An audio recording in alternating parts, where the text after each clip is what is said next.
आप सभी को नवरात्रि के 5वें दिन की हार्दिक शुभकामनाएं।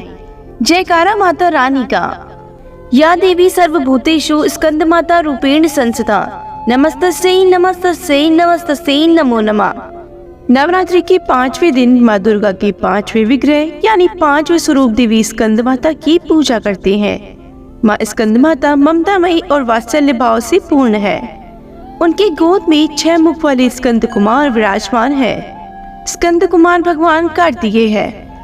जब माता पार्वती को वह पुत्र स्वरूप प्राप्त हुए तो वह स्कंद कुमार की माता बनी और उनसे ही उनका नाम स्कंद माता पड़ा। नवरात्रि के 5वें दिन स्कंद माता की पूजा करने से सभी सुखों की प्राप्ति होती है और मृत्यु के बाद मोक्ष भी मिलता है। चलिए अब आपको माता के प्रिय रंग और प्रिय भोग के बारे में बताते हैं। स्कंद माता को केला प्रिय है, इसलिए पूजा के समय माँ स्कंद माता को केले का भोग लगाना चाहिए। हालांकि केला ना हो तो आप बताशे का भी भोग लगा सकते हैं। स्कंद माता को लाल रंग वाले फूल प्रिय हैं। आप माँ स्कंद माता को गुड़हल या लाल गुलाब का फूल अर्पित करें, आपकी मनोकामना पूरी होगी।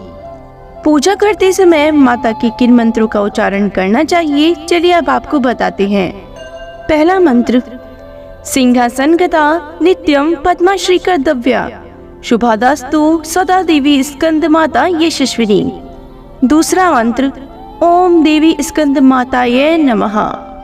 तीसरा मंत्र, या देवी सर्वभूतेषु माँ स्कंद माता रूपेण संस्थिता नमस्तस्यै नमस्तस्यै नमस्तस्यै नमो नमः।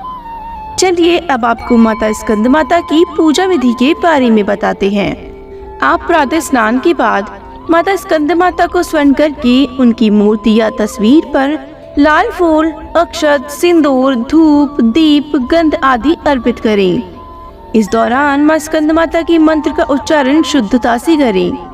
फिर उनको केले या पताशे का भोग लगाएं। उसके बाद दुर्गा चालीसा पाठ और माँ स्कंद माता की महिमा का बखान करें। उनके घी के दीपक से आरती करें।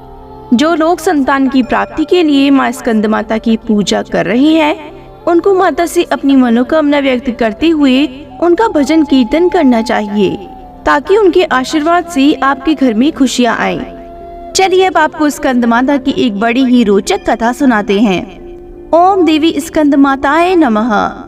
सती द्वारा स्वयं को यज्ञ में भस्म करने के बाद शिव शंकर भगवान सांसारिक मामले से अलग हो गए और कठिन तपस्या में लीन हो गए।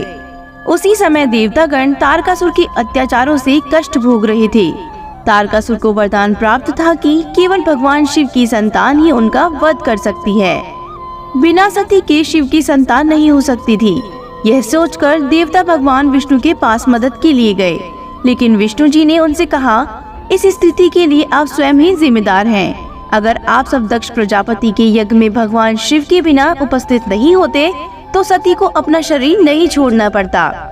उसके बाद विष्णु जी पार्वती माता के बारे में बताते हैं, जो आदिशक्ति माता सती का अवतार है। उसके बाद देवता की ओर से महर्षि नारद पार्वती के पास जाते हैं और उनसे तपस्या करके भगवान शिव को पति रूप में प्राप्त करने के लिए कहते हैं, जो पिछले जन्म में उनके ही पति थे। हजारों वर्ष की तपस्या के बाद शिव भगवान पार्वती जी से विवाह करते हैं। भगवान शिव और माता पार्वती की ऊर्जा मिलकर एक ज्वलनशील बीज को पैदा करती है। जब तक वह बीज शिव भगवान की संतान नहीं बन जाता, तब तक अग्निदेव को उस बीज को सरवाना झील में सुरक्षित ले जाने का काम सौंपा जाता है। परंतु बीज से निकलने वाली गर्मी अग्नि के लिए असहनीय हो जाती है और वे बीज गंगा माँ को सौंप देते हैं, जो उसे सुरक्षित रूप से सरवाना झील में ले जाती है। देवी पार्वती ने तब जल स्रोत का रूप धारण कर लिया ताकि वह बीज की सुरक्षा कर सके। इस प्रकार 6 माताओं द्वारा देखभाल किए जाने के कारण 6 मुखी कार्तिकेय का जन्म हुआ। वह बड़े होकर सुंदर, बुद्धिमान और शक्तिशाली कुमार बने। कार्तिकेय जी को ब्रह्मा जी के पास शिक्षा के लिए भेजा गया, लेकिन पहले ही दिन उन्होंने ब्रह्मा जी से ओम का अर्थ पूछ लिया। ब्रह्मा जी ने उन्हें 12,000 श्लोकों में अर्थ समझाया, लेकिन कार्तिक को संतुष्टि नहीं मिली। उन्होंने शिव भगवान से भी वही प्रश्न पूछा। फिर शिव भगवान ने उन्हें 12 लाख श्लोकों में ओम का अर्थ समझाया। वहां से भी असंतुष्ट होकर उन्होंने स्वयं को 12 करोड़ श्लोकों में ओम का अर्थ समझाकर संतुष्टि प्राप्त की। शिक्षा प्राप्त करने के बाद देवताओं के सेनापति के रूप में उन्हें सभी देवताओं ने आशीर्वाद प्रदान किया और तारकासुर के खिलाफ युद्ध के लिए विशेष हथियार प्रदान किए।